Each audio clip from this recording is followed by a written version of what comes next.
parce que je suis à la fois une référence et en bien comme en mal. Parce que quand je me suis mis debout là, on a dit, ah oui, on a trop vu. Il va encore nous dire quoi? Mais je vais vous dire que j'ai beaucoup de choses à vous dire. Je ne fais pas la confusion entre être exécutif et être législateur. Le rôle des représentants du peuple, c'est de légiférer comme on est en train de le faire.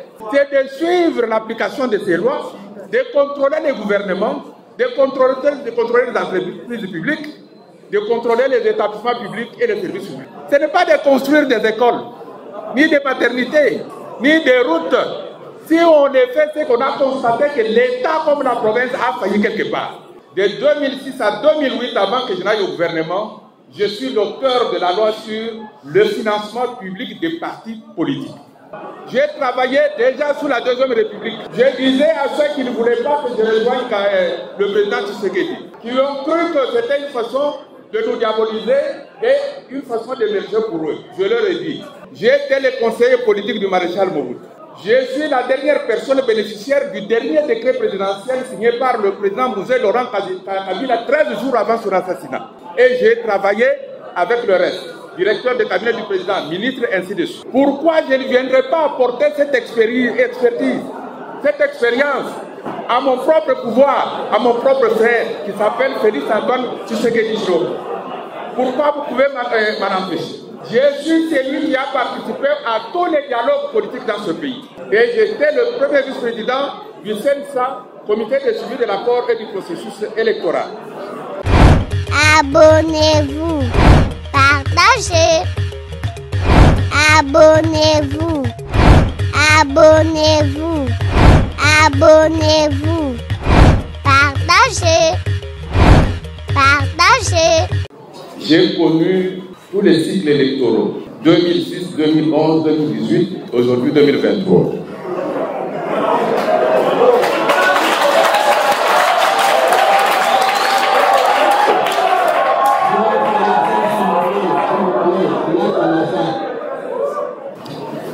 Pour notre province, 27 grands électeurs, je sais que vous êtes à 26, doivent départager 37 candidats en compétition pour 4 sièges à pouvoir, soit moins de 2 électeurs par candidat, alors que le quotient électoral est d'environ 7 députés pour un siège. C'est tout dire pour souligner l'importance de l'événement qui va bientôt se passer.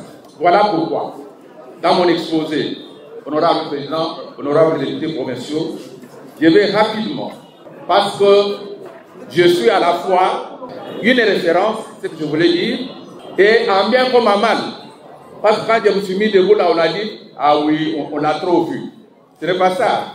Il va encore nous dire quoi? Mais je vais vous dire que j'ai beaucoup de choses à vous dire. J'ai beaucoup de choses à faire.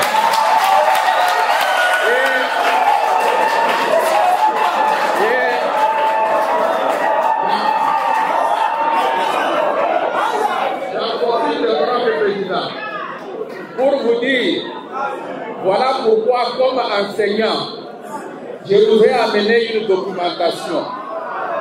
Cette documentation, pour la plupart de ceux qui parlent de la province de Lomami, ils sauront qu'est-ce qu'est la province de Lomami, d'où vient la province de Lomami et pourquoi la province de Lomami tarde à décoller comme on a souligné par les prédécesseurs. Voilà pourquoi Lumanu,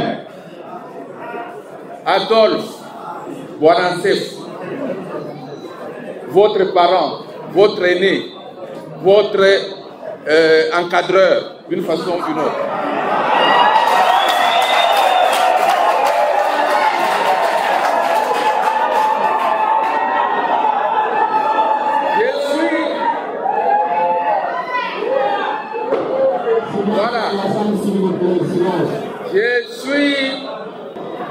Je suis le vôtre, je suis du secteur de Lufugu-Lomami, je suis du groupement de Milengo Mukungila et du village de Kabangu.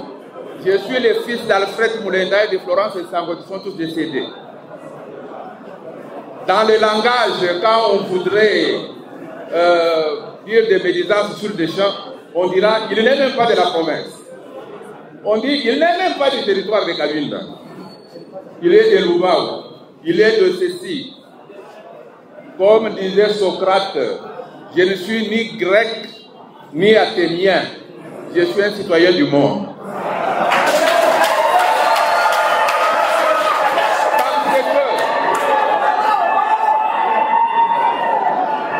Parce que si je vous disais que ma grand-mère, la mère de ma mère, était une esclave affranchie, mais qui vient de Benakalambaye, dites aussi que je suis de Nagazika. C'est simple. Si je vous dis, ma grand-mère paternelle, sa maman est de Kaseke, mission Kalonda, dites aussi que je suis de Baloubangoul. C'est pour vous dire que j'ai réuni, je suis congolais, je suis citoyen du monde, et quand je me présente comme candidat sénateur, ça signifie que je voudrais sortir d'une simple représentation des circonscriptions électorales pour représenter la province conformément aux dispositions constitutionnelles. Voilà. Mon profil, moi je suis un homme politique, de formation politique, parce que docteur en sciences politiques administratives, qui enseigne la science politique et l'histoire politique de ce pays.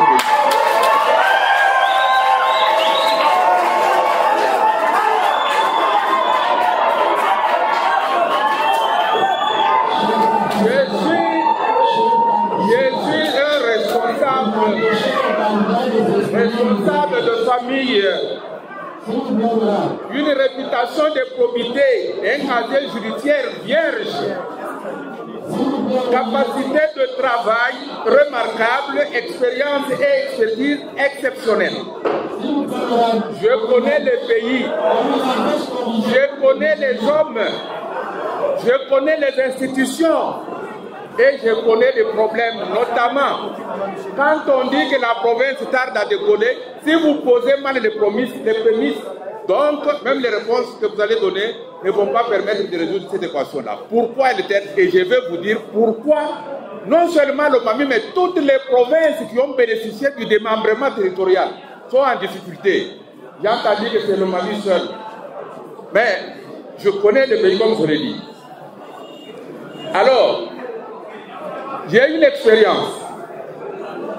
L'expérience, c'est que je suis député national pour les 4 législatures. Et comme activité parlementaire, des mandats et activités parlementaires, j'étais président d'un groupe parlementaire à l'Assemblée nationale. Et à ce titre, comme production législative, nous sommes parfois victimes. Il a fait quoi là? On n'en a même pas entendu. Qu'est-ce qu'il a fait? Je vous dis que de 2006 à 2008, avant que je n'aille au gouvernement, je suis l'auteur de la loi sur le financement public des partis politiques. C'est bon.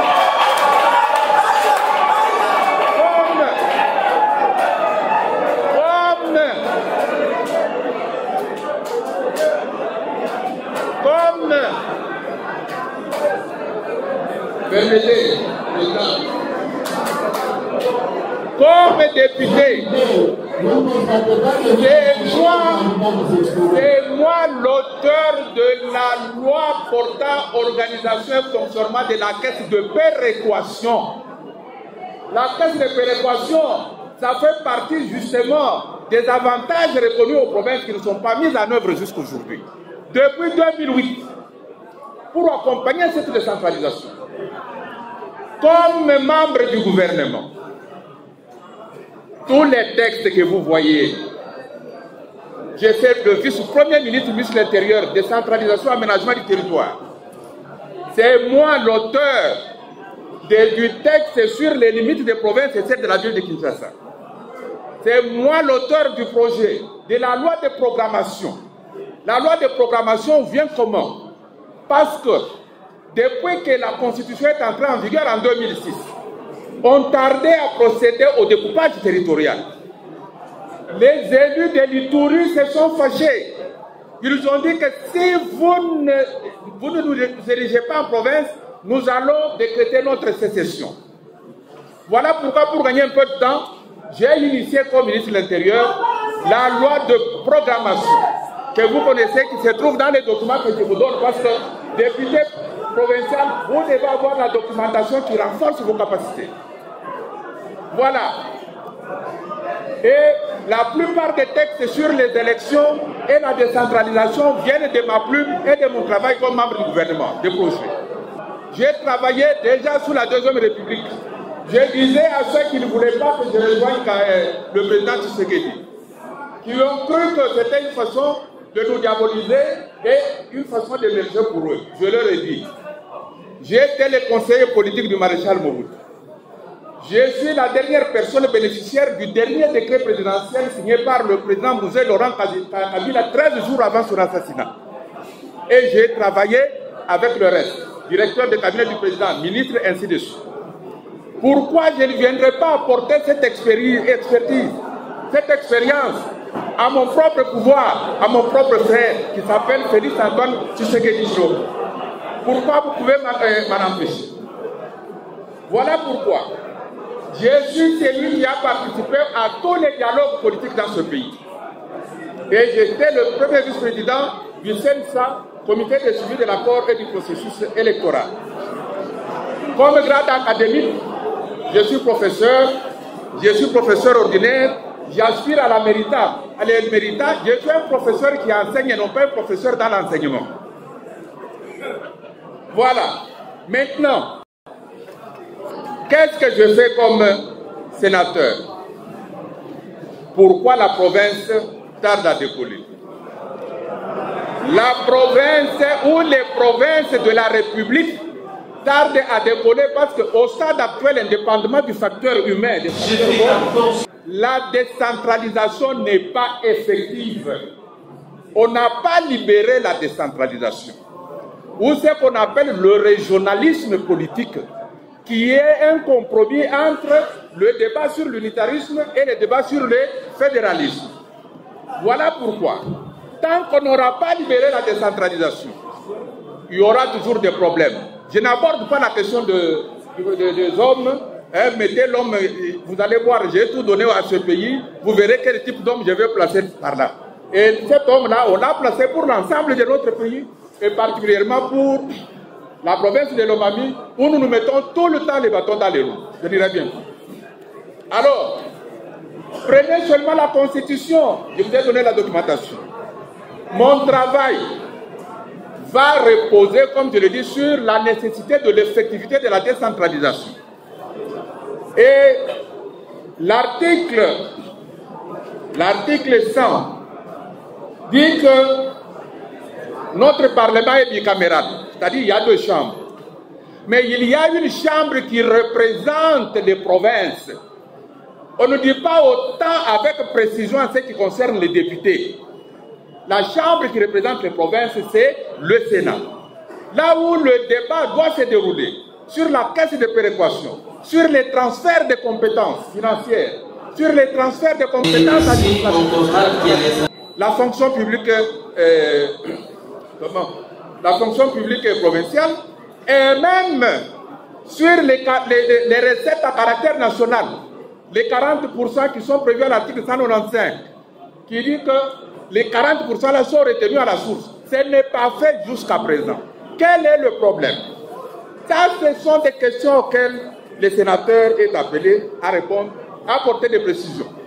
Ne voyons pas seulement les conséquences, mais voyons pourquoi toutes les provinces, même la ville de Kinshasa, qui s'est comptée parmi les 4 provinces qui pouvaient se justifier.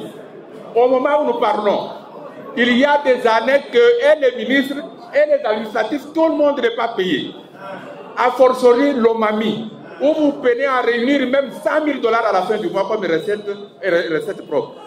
Alors, il faut débloquer la décentralisation, il faut que la caisse de péréquation fonctionne, on va devoir corriger les inégalités de développement entre les provinces, et vous verrez clair. Bien sûr, il faut l'homme qu'il faut à la place qu'il faut. Je ne fais pas la confusion entre être exécutif et être législateur. Le rôle des représentants du peuple, c'est de légiférer comme on est en train de le faire. C'est de suivre l'application de ces lois, de contrôler les gouvernements, de contrôler les entreprises publiques, de contrôler les établissements publics et les services publics. Ce n'est pas de construire des écoles, ni des maternités, ni des routes. Si on est fait, c'est qu'on a constaté que l'État comme la province a failli quelque part. Nous devons nous battre parce que nous avons droit à ce qui revient à notre province. C'est ça notre travail. Voilà pourquoi, pour chuter, vous allez trouver ça. J'attire votre attention. Parce que moi, je parle de l'effectivité, je soutiens la décentralisation ou le régionalisme politique. J'attire votre attention sur le fait que bientôt, l'idée qui est en train de courir et de se consolider, on va procéder à des réformes institutionnelles et électorales. Comme vous le savez, j'ai fait déjà partie de ce petit noyau qui réfléchit. Parmi les questions qui sont posées, alors qu'on n'a pas accompagné la décentralisation pour qu'elle arrive jusqu'au bout, on doit revisiter, par exemple, les modes de scrutin du gouverneur et du vice-gouverneur. Faut-il qu'il soit toujours élu dans les assemblées provinciales? Faut-il qu'il soit nommé? C'est le débat que vous connaissez. On va parler de l'Assemblée provinciale, parce que nous, comme sénateurs, nous sommes appelés à travailler en synergie avec vous. C'est vous notre source de tout ce que nous devons faire comme travail. Il y a une hypothèse qui fait du chemin, laquelle on pourra supprimer les assemblées provinciales. On pourra les transformer en simples organes consultatifs. Au regard de l'apport toujours houleux, toujours nuageux, toujours tendu entre les assemblées provinciales et les exécutifs provinciaux. Voilà pourquoi nous devons faire ce travail.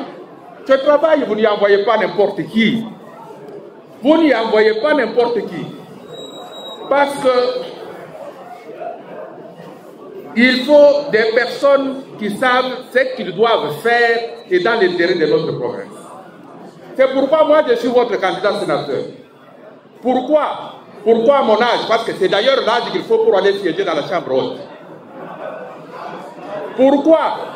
Un sage a dit, le sage qui a refusé de gouverner devrait se préparer à subir les règles des idiots. Et un autre vous dit, méfiez-vous d'une personne nue qui vous offre des vêtements. Lui est nu, mais il vous offre des vêtements. Et là, on est prévu. Voilà pourquoi, moi, le seul habit que j'ai, le vêtement que j'ai, c'est d'abord de savoir que j'habite, c'est la nécessité de voir mon assemblée provinciale être au diapason de toutes les autres assemblées de la République. Je vous apporte mes vêtements, c'est cette documentation. Dans cette documentation, vous avez mon propre livre qui montre que je connais le pays et je connais la province.